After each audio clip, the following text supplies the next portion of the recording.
예수께서 그 자라나신 곳 나사렛에 이르사 안식일에 자기 규례대로 회당에 들어가사 성경을 읽으려고 서심해 선지자 이사야의 글을 들이거늘 책을 펴서 이렇게 기록한 데를 찾으시니 곧 주의 성령이 내게 임하셨으니 이는 가난한 자에게 복음을 전하게 하시려고 내게 기름을 부으시고 나를 보내사 포로된 자에게 자유를 눈먼 자에게 다시 보게 함을 전파하며 눌린 자를 자유케 하고 주의 은혜의 해를 전파하게 하려 하심이라 하였더라.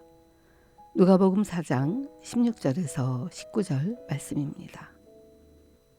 예수님께서는 당신이 자라나신 곳 나사렛에 오십니다. 그날은 안식일이었습니다. 예수님은 선지자 이사야의 글을 읽으셨는데 가난한 자에게 복음을 전하고 포로된 자에게 자유를, 눈먼 자에게 다시 보게 함을, 눌린 자를 자유케 하고 주의 은혜의 해를 전파하신다고 하십니다. 메시아 되시는 예수님의 하실 일에 대한 예언의 말씀입니다.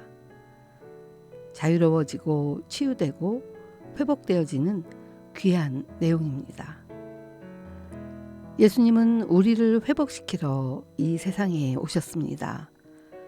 죄로 인해 헝클어진 우리를 태초에 창조하신 오리지널 모습으로 회복시키시러 이 땅에 오셨습니다. 저는 제가 경험한 치유와 회복의 간증을 나눌 때 가장 기쁩니다.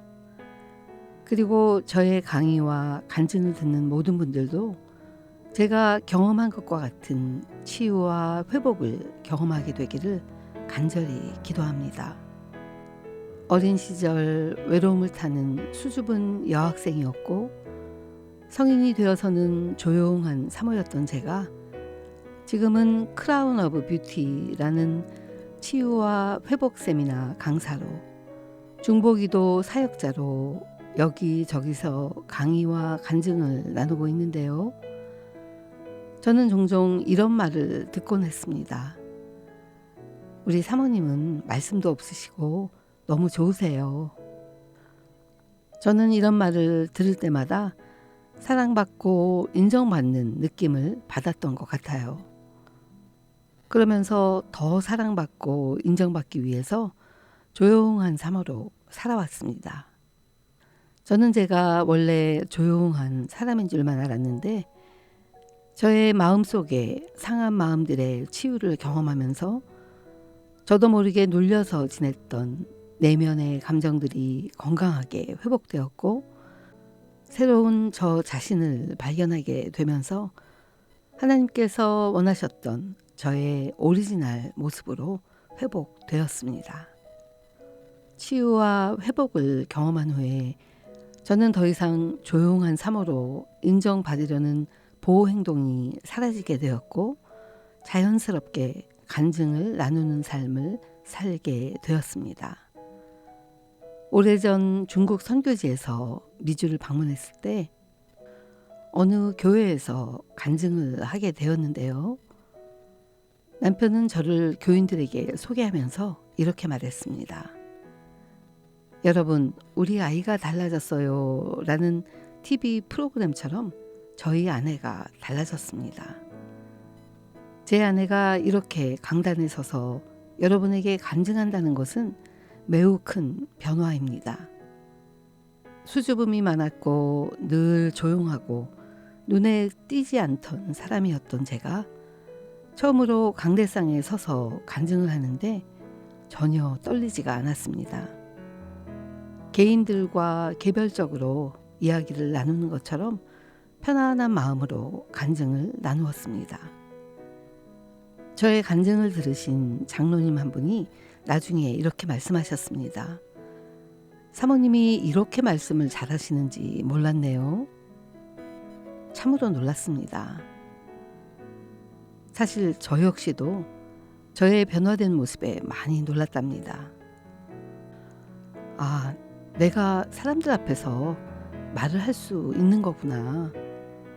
우리 하나님을 높여드릴 수 있는 거구나.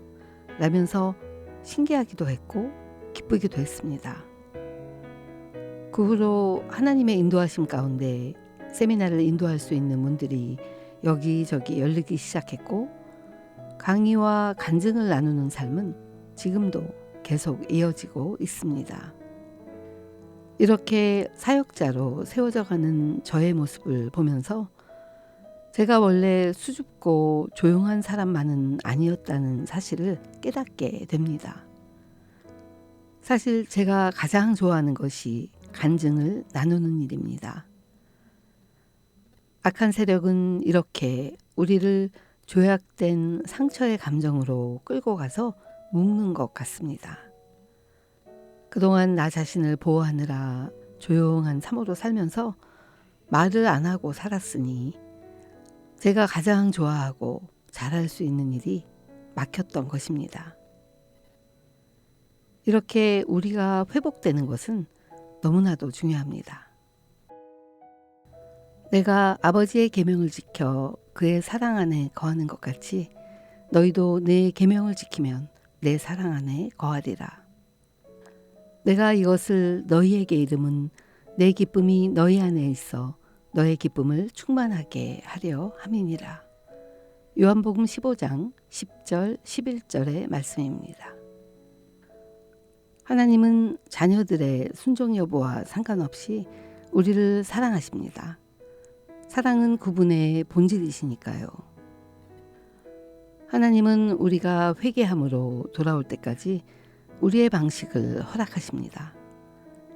이스라엘 백성들이 자신들의 방법대로 살면서 불순종했을 때에도 하나님은 그들을 향한 사랑을 멈추지 않으셨습니다.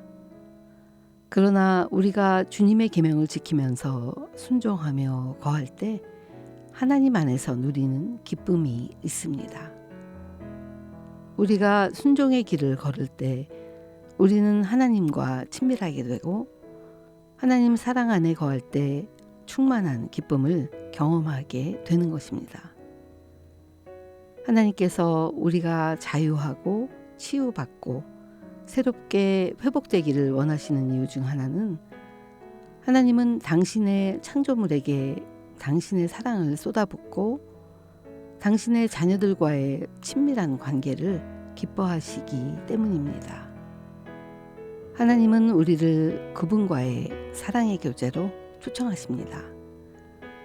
사랑도 받아본 사람이 사랑을 할 수 있다는 말처럼 우리가 하나님의 사랑을 경험하고 누릴 때 우리는 그분 안에서 변화되어 하나님의 영광을 나타내는 삶을 살게 되고 우리의 변화된 삶을 통해서 복음을 알지 못하는 자들에게 예수님을 전할 수 있을 것입니다.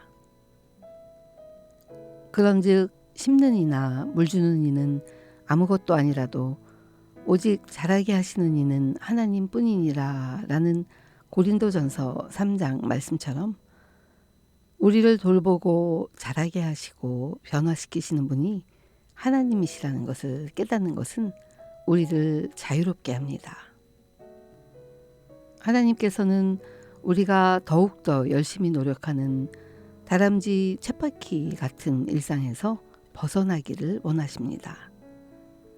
우리는 스스로 노력하는 삶이 아닌 하나님의 사랑을 받고 그분 안에 거하면서 하나님께 의지하는 삶을 살아야 할 것입니다. 이렇게 우리가 하나님의 사랑 안에서 변화될 때 우리는 아름다움의 관을 쓰고 의의 옷과 찬송의 옷을 입게 되고 세상은 우리 안에서 다른 무엇인가를 보게 될 것입니다. 우리는 다른 사람을 하나님 품으로 인도하기 위해서 완벽하지 않아도 됩니다. 우리는 단지 하나님의 사랑과 은혜와 용서 그리고 우리 삶에서 나타나는 그분의 능력에 대해서 정직하기만 하면 됩니다. 우리 주위의 사람들은 죄, 비통, 절망, 깨진 가슴 그리고 어두움 속에서 살고 있습니다. 그들의 영혼 깊은 곳에서 그들은 치유받고 회복되고 사랑을 받고 싶어 합니다. 요즘 팬데믹 상황이 오래되면서 정신적으로, 감정적으로 힘들어하는 사람들이 많다고 하는데요. 최근에는 마스크도 많이 쓰지 않고 사회적 거리두기 등이 완화되는 등 여러 상황들은 좋아졌지만 여전히 많은 사람들은 혼자 휴대폰을 보며 시간을 보내는 등 오랜 팬데믹 기간을 버티면서 우리 각자의 정신 건강을 돌아보지 않을 수 없는데요. 지금이야말로 주님께서 우리와 동행하고 계심을 깨달아야 할 때인 것 같습니다. 저는 시편 23편을 무척 좋아합니다. 시편 23편은 하나님께서 우리를 보호하고 계심을 강조합니다. 여호와는 나의 목자시니 내게 부족함이 없으리로다 라는 1절의 말씀처럼 어렵고 힘든 팬데믹 상황에서 주님만이 우리를 보호하시고 인도하시는 목자이심을 깨달아야 할 것입니다. 3절에서는 내 영혼을 소생시키시고 라고 말씀하시면서 우리 영혼의 회복, 곧 생명력을 다시 얻는 것을 말씀하십니다. 주님은 우리와 함께 하십니다. 내가 사망의 음침한 골짜기로 다닐지라도 해를 두려워하지 않을 것은 주께서 나와 함께 하심이라 라는 4절의 말씀처럼 주님은 우리를 떠나신 적이 한 번도 없으십니다. 어렵고 힘든 이때에 우리와 동행하고 계신 주님과의 친밀한 교제가 회복되어야 하겠습니다. 혹 내가 하늘을 닫고 비를 내리지 아니하거나 혹 메뚜기로 토산을 먹게 하거나 혹 연병으로 내 백성 가운데 유행하게 할 때에 내 이름으로 일컫는 내 백성이 그 악한 길에서 떠나 스스로 겸비하고 기도하여 내 얼굴을 구하면 내가 하늘에서 듣고 그 죄를 사하고 그 땅을 고칠지라. 역대하 7장 13절 14절의 말씀입니다. 하나님은 성전 건축을 마무리한 솔로몬 왕의 꿈속에 나타나서 말씀하십니다. 이스라엘 백성의 중대하고 지속적인 죄악 가운데서도 자비와 용서의 하나님께서는 그들을 고쳐주시고 회복시키시길 간절히 원하십니다. 자신의 백성을 향한 하나님의 사랑은 뉘우치며 회개하는 사람들을 용서하시고 그들의 땅을 고쳐주시는 것입니다. 땅을 고치다 라는 표현은 기근과 전염병으로부터의 구원을 받는 것뿐만이 아니라 하나님의 백성이 하나님과의 올바른 관계로 회복되는 것도 포함되어 있습니다. 회복이라는 주제를 다룰 때마다 저는 고난이라는 단어가 떠오르는데요. 우리의 삶 속에서 경험하는 고난을 통해서 회복을 경험하는 경우가 많기 때문입니다. 시편 119편에서 고난 당하기 전에는 내가 그릇 행하였더니 이제는 주의 말씀을 지키나이다 라는 시편 기자의 고백처럼 힘들고 어려운 상황 가운데 오히려 주님을 찾고 주님과의 관계가 회복되기도 하는 것입니다. 우리가 고난 속에서 주님을 찾지 않고 스스로 힘들어하며 애를 쓰고 있다면 정말 안타까운 일일 것입니다. 주님, 죄악 가운데 헤매고 있는 저희들을 불쌍히 여겨주시고 온전히 회복시켜 주세요. 저는 다음 주에 다시 찾아뵙겠습니다. 축복하고 사랑합니다.